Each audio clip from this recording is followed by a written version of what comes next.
Thank you, sir. All right. Good evening. Everybody happy tonight? Amen.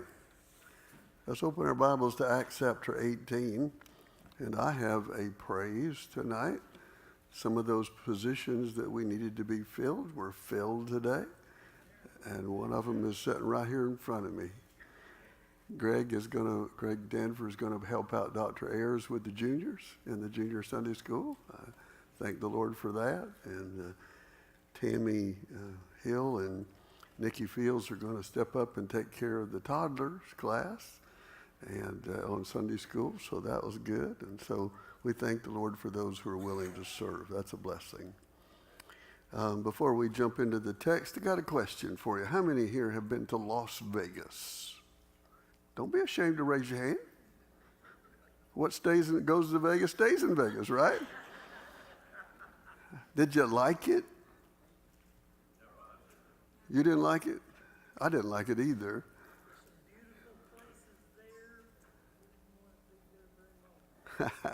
What's the other name for Las Vegas? Sin City. There you go. That's what it felt like. Yeah. When I was there one time for a business trip, and one fellow that was on our group, he said, "You know, they have another name." I said, "Yeah, Sin City." He said, "No, the other name is Lost Wages, Nevada." And good food out there. I only got out of the hotel once. I was afraid. True story. My brother and his wife had taken a trip several years before with another couple, and they'd gone out to Las Vegas, and then they had traveled over and seen some of the sights in the area. And he said, "Now there's something real special about Las Vegas if you ever go." I said, "Well, what is it?" He said, "I ain't going to tell you." He said, "It's just special." And I thought, "Oh man, what is it? I don't know." And so anyway, they put us up in this hotel, and there was 4,000 rooms in this hotel.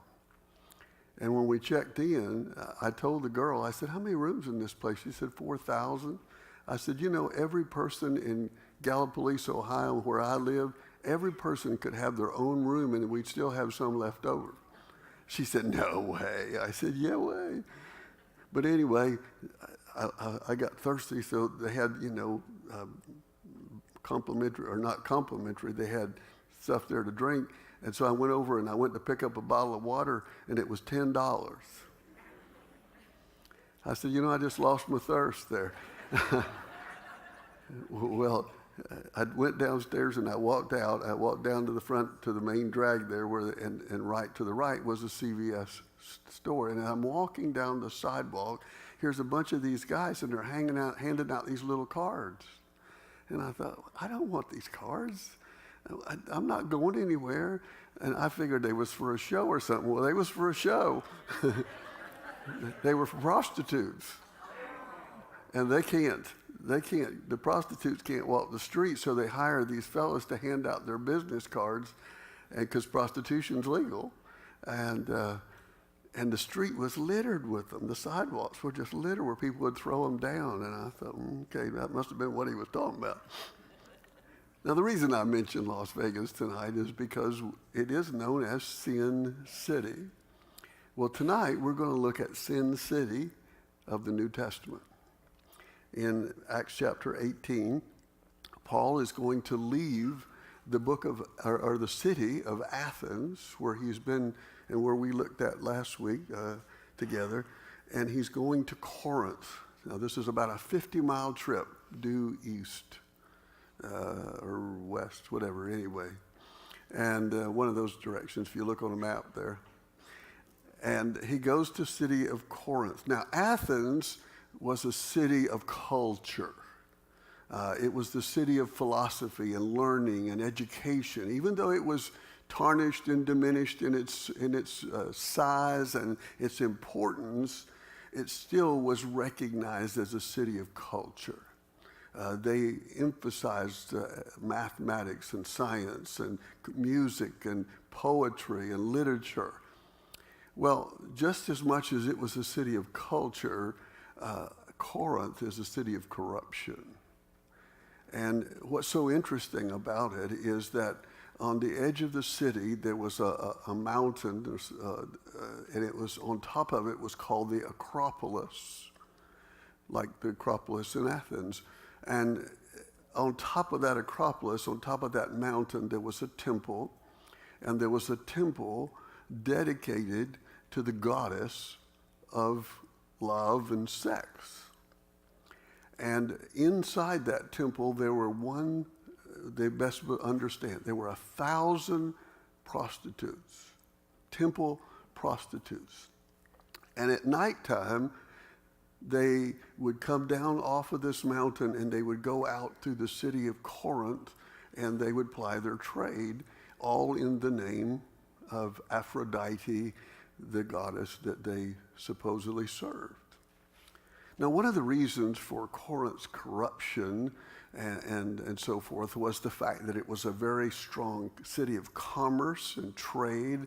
Trade routes went through there. Ships would be docked close by there, and so they would come into this. And so there were people from all over the place that would come into Corinth, and they were just temporary dwellers. And of course, you know, there's nothing like being away from home, and nobody knows what you're doing. And so a lot of those things took place. And this is where Paul is going to come to this city, and he is going to begin a ministry in Corinth. Now, let me just ask this. How did Paul do in Athens? We talked about this. How did he do in Athens? Not very good. It was probably one of the toughest places for him. He didn't get a great reception on the part of the Jews, and the Greeks and the Romans, they didn't receive him very well either. And so he kind of left with his head hanging down. Before we jump into Acts 18, I want you to go over to 1 Corinthians chapter 3. 1 Corinthians chapter 3, verse 1. Not 3, 2. 1 Corinthians 2. Here we go, verse 1. Now, Paul is telling the church at Corinth in this letter about his visit. And he said, I, brethren, when I came to you, came not with excellency of speech or wisdom, declaring unto you the testimony of God. Notice this, for I determined not to know anything among you save Jesus Christ and him crucified. And I was with you in weakness and in fear and in much trembling, and my speech and my preaching was not with enticing words of man's wisdom, but in demonstration of the Spirit and of power. Now notice particularly verse 3. He said, I was with you in weakness and in fear and in much trembling. What does that sound like to you? Does it sound like that he was charged up and ready to go? Why not? Why do you think that he would have that kind of an attitude? Why did he have that kind of an experience as he came into this city of Corinth? What do we know that might help us to understand why he would be this way? You think he was discouraged? From Athens. Absolutely. I mean, Paul had gone city to city to city to city, and every place he had people respond to the gospel, believe the gospel, embrace Jesus as their Savior, and he left with a church there till he got to Athens. And it's not that he was self-confident, but he had experienced such great success that he just didn't know how to handle these Athenians and what he was able to or not able to accomplish there. So I think he was a little bit discouraged because of the lack of response and success. And I just say this as a pastor and a minister of the gospel. When you preach the gospel, if you're a true man of God, you preach the gospel for people to respond. You don't preach the gospel just to have a chance to say, okay, I fulfilled my 30, 40 minutes in the pulpit, now pay me. It's a passion, it's a desire, it's a burden, and you believe the book and you believe in Christ and you believe it makes a difference in people's lives. And Paul preached that way. He didn't just beat his gums together. He did it to see people respond, and he didn't see the response. So that's one thing. What else do we know about this situation, or what else can we see about this situation that would cause him to be a little afraid, trembling, disconcerted, concerned, whatever word you want, maybe even discouraged? What else would you think? And I think I've already told you one reason.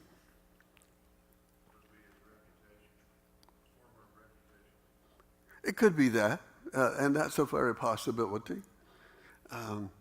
It could be the fact that he knows where he's going. It's one thing to deal with an academic. It's one thing to deal with a person that is a student of Scripture or student of knowledge and science and math and so forth, and to talk to them. But it's a whole different thing when you go into a town that if you're called anywhere in the Roman Empire, if you're called a Corinthian, you're being identified as an immoral person. And so he was going up not against just intellectual darkness, he was going up against moral darkness. And in fact, some believe that it was the characteristics of Corinth that was the background for Paul writing Romans chapter 1 when he talks about the fact that man has rejected God and substituted in his place and so forth. And some believe that later on when he wrote that.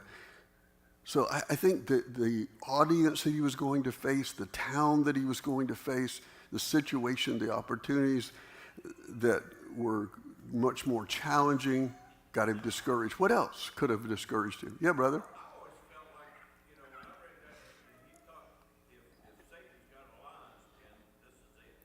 Yes, sure. Yeah. It says it has a great reputation for wickedness and immortality. It's interesting, of all the churches that Paul established, this was the church that gave him the most problems. He had to visit 3 times. And he wrote 2 letters. He actually wrote 4 letters to them. We only have 2 of them in the Scripture, but he actually wrote 4 letters to this church to correct problems. You know, Philippians, when he wrote to the church at Philippi, he talked about joy. And when he wrote to Corinth, he talked about, you guys got this wrong, fix it. You got this wrong, fix it. You're doing this wrong, fix it. And he's talking over and over again about tough stuff. And he just had to keep working with these folks because they lived in such a corrupt environment that even though they were saved and knew they were going to heaven, they kept getting influenced and overpowered by the culture that they lived in.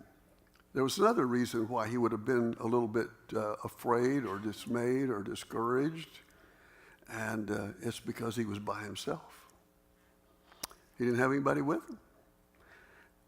And in addition to that, if you look with me in chapter 18, it says, and after these things he departed from Athens and came to Corinth and found a certain Jew named Aquila, born in Pontus, lately come from Italy with his wife Priscilla, because that Claudius, who was the emperor at the time, had commanded all Jews to depart from Rome, and they came unto them, and he came unto them.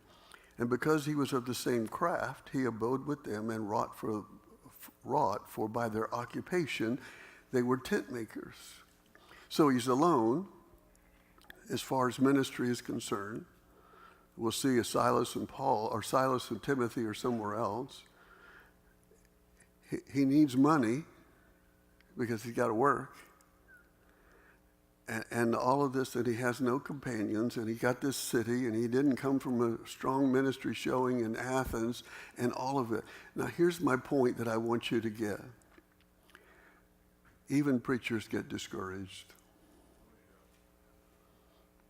I want you to understand that. So many people think, oh, you're a pastor, you're a man of God. You never get discouraged. Oh, yes, I do. The first thing in that statement is, I am a man. I'm just like you. And I think it's so interesting because as I was preparing this, my wife sent me a link from the Baptist Bible Tribune, And one of their pastors this weekend in California committed suicide. Big church, 500 plus people. Young guy, family, 3 kids. Look at this guy, you'd think this guy has it all together. But apparently, he got to a point where he lost hope. And I say all that to say, and we're going to see these points reinforced here. And I know you pray for me. Pray for me hard, will you? And pray for all of God's men that are serving as leaders. Pray for us. Because the enemy, if he can get us, he can take down Lot. And I just found out yesterday about a pastor, Bill Hybels. Some of you may have heard of Bill Hybels, Willow Creek Church. He's had to step down because of immorality. There's all kind of things going on. And just pray for your spiritual leaders. God brings him somebody to help him, though. Here's Aquila and Priscilla. We know nothing about these folks. There is actually some debate whether at this point in time they were saved or not. But we believe they are. I don't think Paul would have stayed with them. And their job, their craft was tent making. And usually in Bible times, their shop would be downstairs and they would live upstairs. And so God providentially brought these two together. And I say providentially because they used to be in Rome. They were part of the church at Rome, as far as we can tell. But they ended up in Corinth long enough to get a place to live and a business started. And then Paul came along. Isn't God good the way he works things out? And of course, they became tremendously significant in Paul's life and ministry. But, people say, oh, that's a coincidence. There's no coincidences with God. And God had them prepared to bring and to be an encouragement. So Paul has to go to work. And he's a tent maker. Now, what does it mean to be a tent maker? Is it exactly what you think is that he makes pup tents? No. Well, they did live in tents. Some people did. Paul's not living in a tent. He's living in town. He's living in a big metropolis city of 100,000 people in a house. Here's the issue when language is concerned. And we don't get this in English. It just simply says tent makers. Some believe that they were leather makers. They used leather and used leather crafts. Some tents were made out of leather. But most tents were made out of goat hair.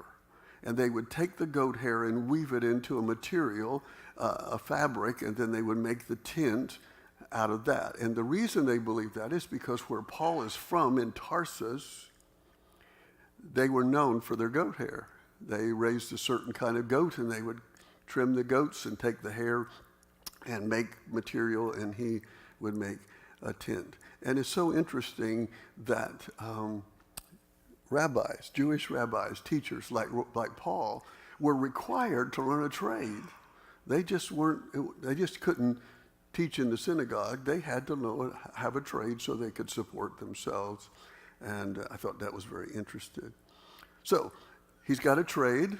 He's got somebody to stay with. And now what's he going to do?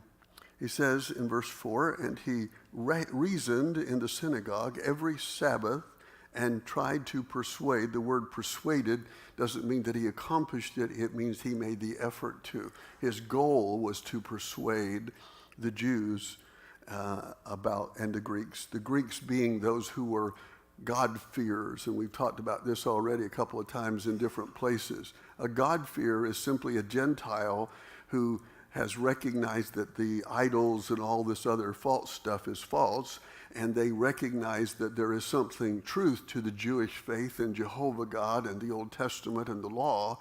And so they come over to the synagogue and they begin to learn about Judaism. And so they are called God-fearers. But they're not proselytes until they succumb to, for the men, particularly the circumcision. That's an outward sign of the covenant that Abraham had to do. And so these are Greeks that he's talking about, are Gentiles who have come to the synagogue to begin to learn and were were familiar with the truth about God in the Old Testament. So up to this point, he's got things going along. And let's see what happens next. Verse 5. And when Silas and Timothy were come from Macedonia, Paul was pressed in the spirit and testified to the Jews that Jesus was Christ. And when they opposed themselves and blasphemed, he shook his raiment and said unto them, Your blood be on your own heads. I am clean. From henceforth I will go unto the Gentiles. Now, how did things change for Paul when Paul and Silas showed up? What happened? What changed?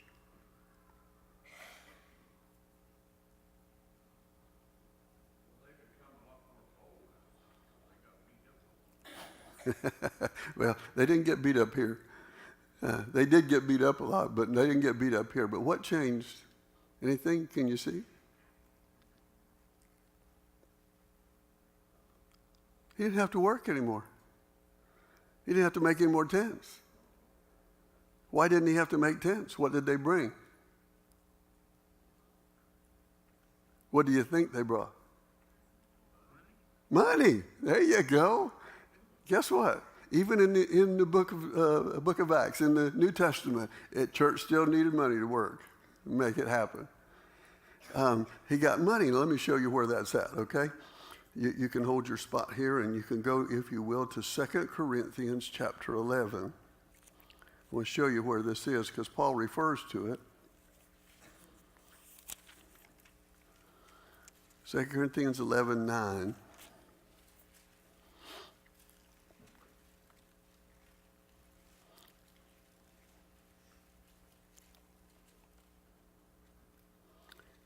Verse 8 says, I robbed other churches. And this is just a figure of speech. Taking wages of them to do you service. By the way, the Corinthian church was probably one of the richest churches. And he says in verse 9, and when I was present with you and wanted, I had a need. I was chargeable to no man.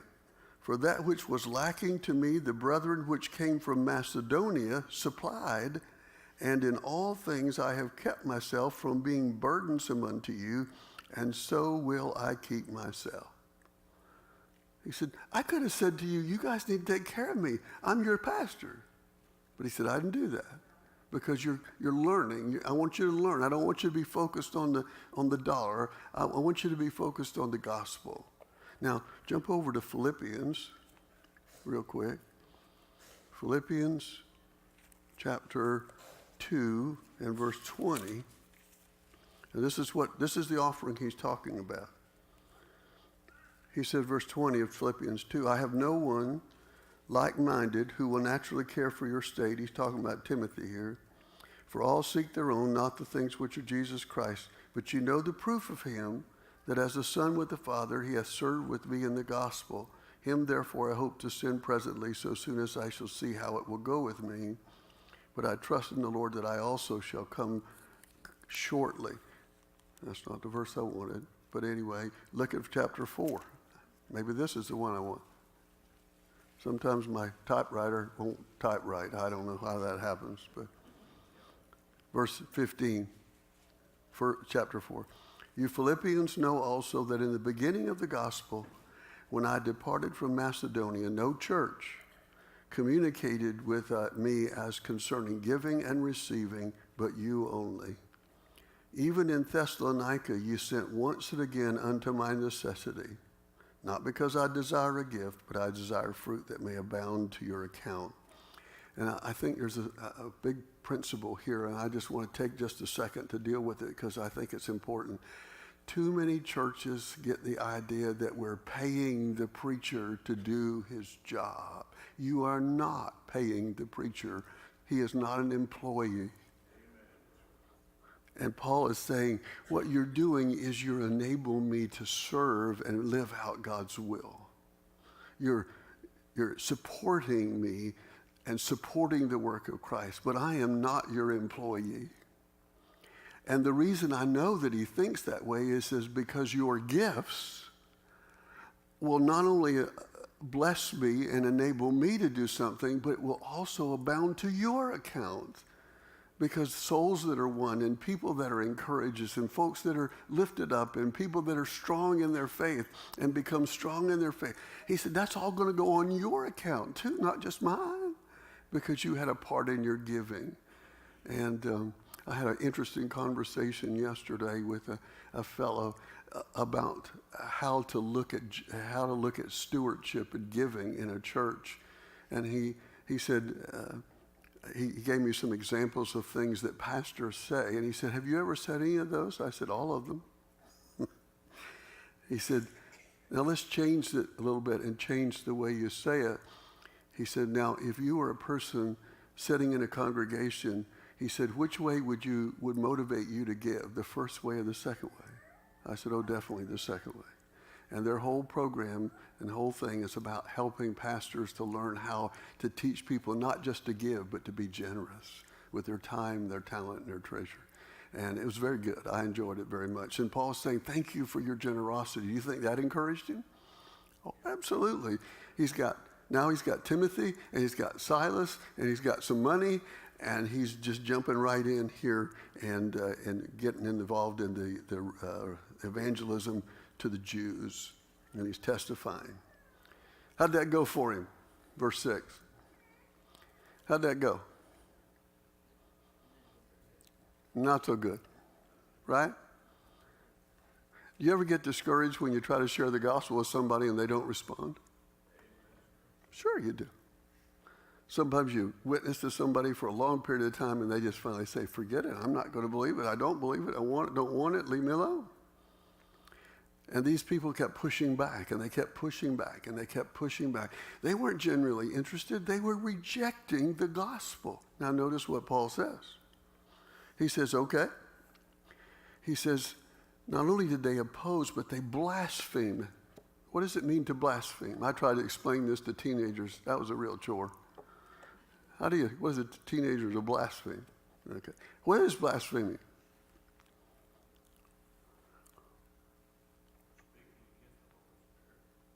Exactly. It's taking God's name in vain. It's associating something with God that's really of the devil or the world or the flesh. It's taking God's name and bringing it from where it is to down here. And he says, not only did they oppose the gospel and reject the gospel, but they blasphemed God's name.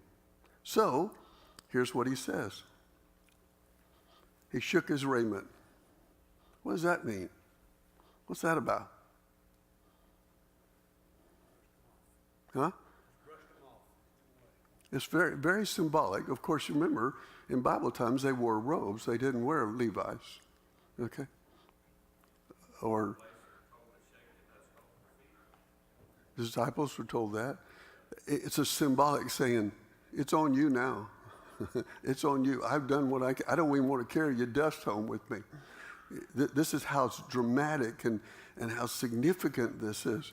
And not only did he shake the dust off in his clothes, but notice what he says. He says, and your blood be upon your own heads. What's that about? Yeah. Now, why does he use the word blood? Because what's in the blood? Life is in the blood. And he says, the responsibility for your life, both physical and eternal, is on you now. I have done what I can do. It says, I am clean. My conscience is clear. I've done what I can do. And I'm moving on. How do you respond to people that reject the gospel? Mark, you're an evangelist to the heart. How do you respond to people that reject the gospel? Sure. You ever shook the dust off and told them their blood was on their own head? I don't think he has, because he hadn't been to church with the black eye yet, so I'm pretty sure he hadn't done that. He did. I can't imagine why. I can't imagine why they would want to whoop you.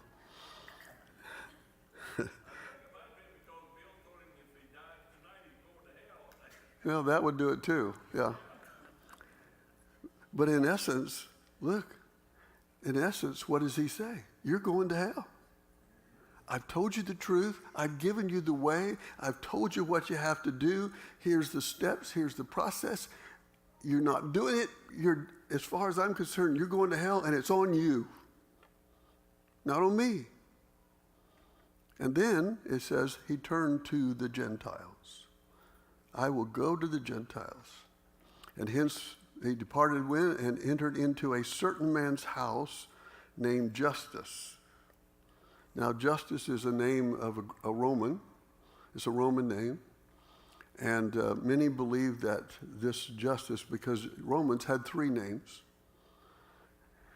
is actually Gaius, who is referred to in the book of 2 Corinthians as as a believer whose house in which the church met. So it's possible that this is the guy, but he turns to Justus. Justus has come to faith as a Gentile. He has come to faith. He is one that worshiped God. So he was probably one of those proselyte, one of those God-fearers, because he lives right next door to the synagogue. Now think how those Jews felt.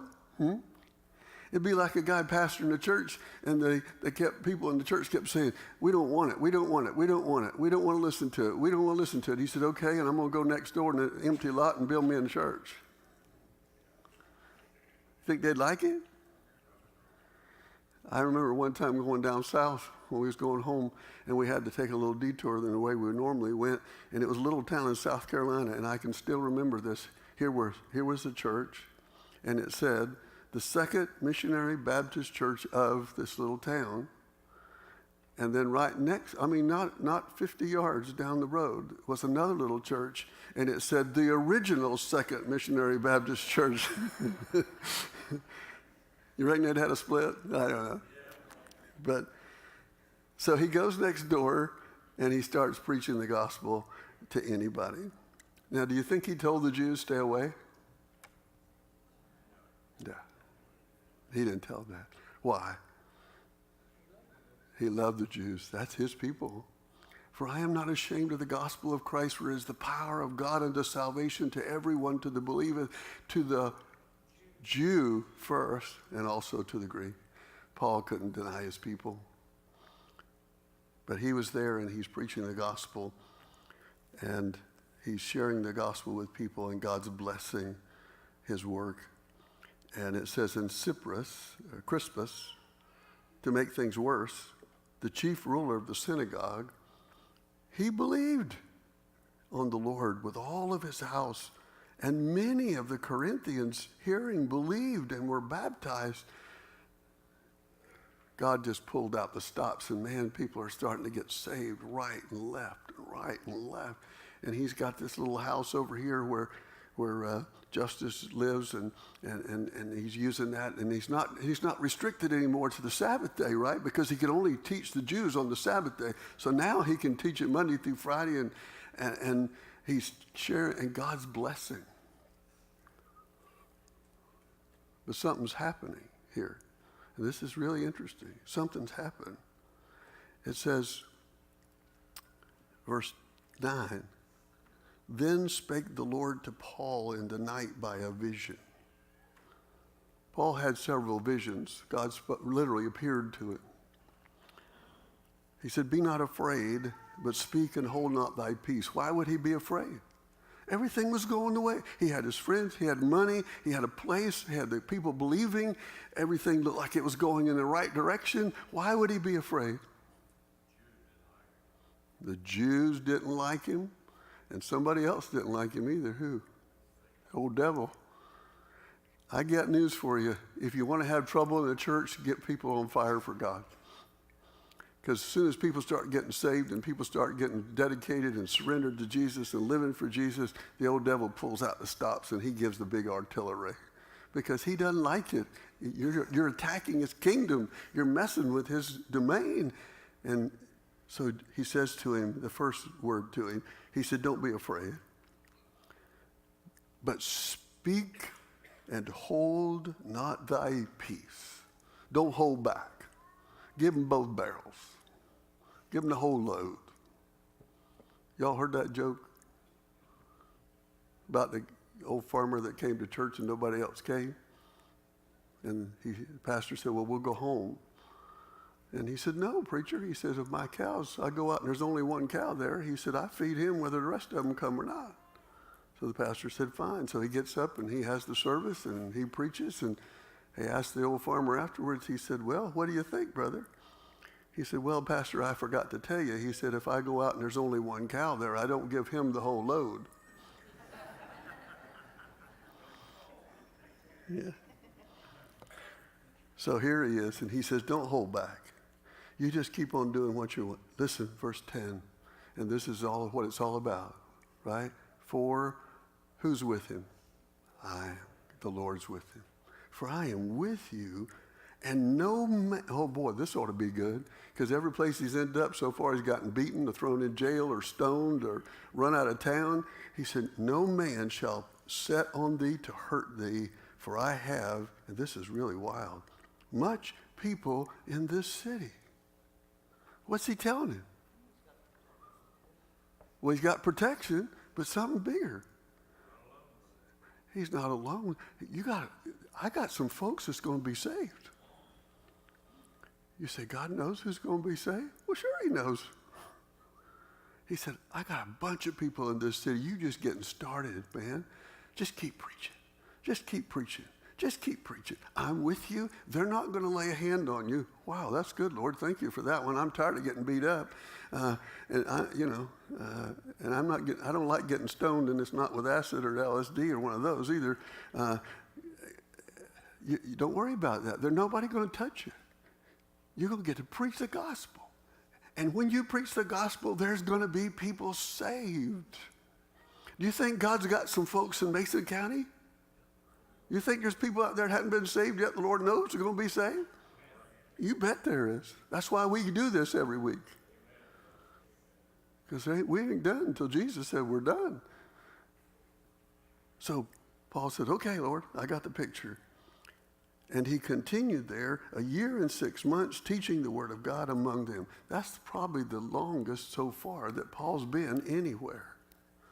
1 year and 6 months. That's the second longest he stays in any place. The longest place he ever stayed was the city of Ephesus. And we'll see that when we get over that too. Now, just like we said before, when you start doing good and God starts blessing, somebody tries to mess it up, right?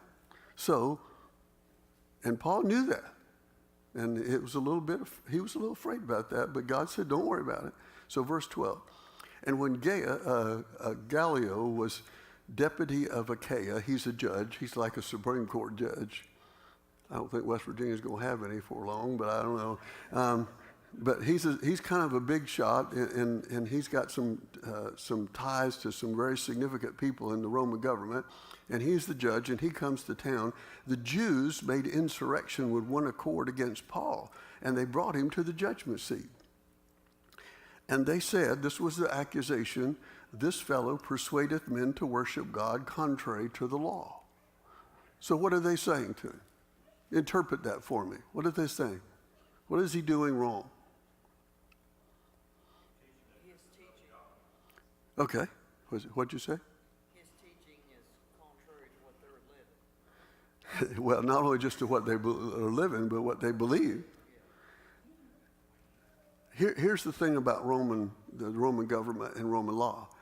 The Roman law recognized Judaism as a legitimate religion. Now, they also recognize a bunch of others, but they recognized Judaism as a legitimate religion. But they said that if any other person come along preaching a different religion and tried to proselyte, tried to draw in a Roman citizen into a religion that wasn't authorized and wasn't stamped as official, then that person could be put to death. And so these guys are saying, this is what he's doing. Now, this is huge, folks, and I know you read this and you slide by it and you say, well, yeah, okay, that's interesting. No, it is interesting. It's very important. I'll show you why. Verse 14, and when Paul was about to open his mouth, that's the preacher in him, Gallio said to the Jews, if it were a matter of wrong or wicked lewdness, O you Jews, reason would that I should bear with you. In other words, if this was a legal matter, if it had something under my jurisdiction, if it clearly contradicted Roman law, I would hear you. But, he says, if it's a question of words and names of your law, you take care of it, for I will be no judge of such matters. Now that's big. Why is it big? What would have happened if he'd have taken and listened to the case and ruled against Paul? What would have happened to Christianity in Rome? It would have been done. Because just like a Supreme Court justice sets a precedent in law, and so if somebody's got a case and if they can find a precedent that's been set in the past, it has favor on their case. If he'd have ruled against this, number one, Christianity could have been banned from the Roman Empire. Number two, Paul would have gotten beat up. And God promised him, ain't nobody going to lay hands on you, man. I got you. I got you. So God won one victory, and he kept his promise. Now, did that make everybody happy? No.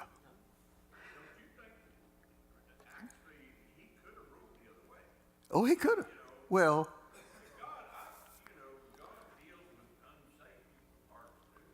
sure. Sure. Well, what does the Old Testament say? The heart of the king is in the hand of the Lord, and he turns it whithersoever he wants. He takes one down, and he puts another up. Hey, I know that we don't see it from our side of heaven, and I've said it before, but I'm going to say it again to you tonight, folks. God is in control. He has never been surprised. He has never been frustrated. He's never been, oh, what do I do now? He is in control. You say, well, it doesn't look like it. That's just when you're looking at it from this side. You see it from his side, folks, and he has got this. He has a purpose and a plan, and that's what he's telling Paul. I got a plan for you, man. I got a plan for this city. Just keep preaching. See, I got the judges in my pocket. And so what happened? And he drave them from the judgment seat. I mean, he ran them off. And the Greeks, some of the Greek people, the Gentiles, they said, you troublemaking Jews. And they grabbed this guy called Sosthenes, who now had become the chief ruler because the other guy got saved and joined up Paul's crowd, and they began to beat him. And they're doing it, and they're waiting for the judge to say, wait a minute, guys, we got to deal with this. And he looked down and he says, go at it. I'd already given my rule. What I've said, and what I've done, it's done. And God's in heaven going, yeah. What do you think Paul was thinking? Oh, Paul was clicking his heels together if he could. I don't know if he could anymore. That's great. And it says in verse 18, and Paul after this tarried there yet a good while, and then took his leave of the brethren. God had done everything but write it down on a piece of paper and put it in front of his face. Paul, this is my city. I don't care who's on the hill. I don't care what they're doing in the streets. I don't care what they're doing in the bedrooms. This is my city, and I've got people here, and you're my man for this time, and you do your thing, and I've got you. I don't know about you, but if a preacher, that's exciting stuff. To be where God wants you to be, right in the center of his will.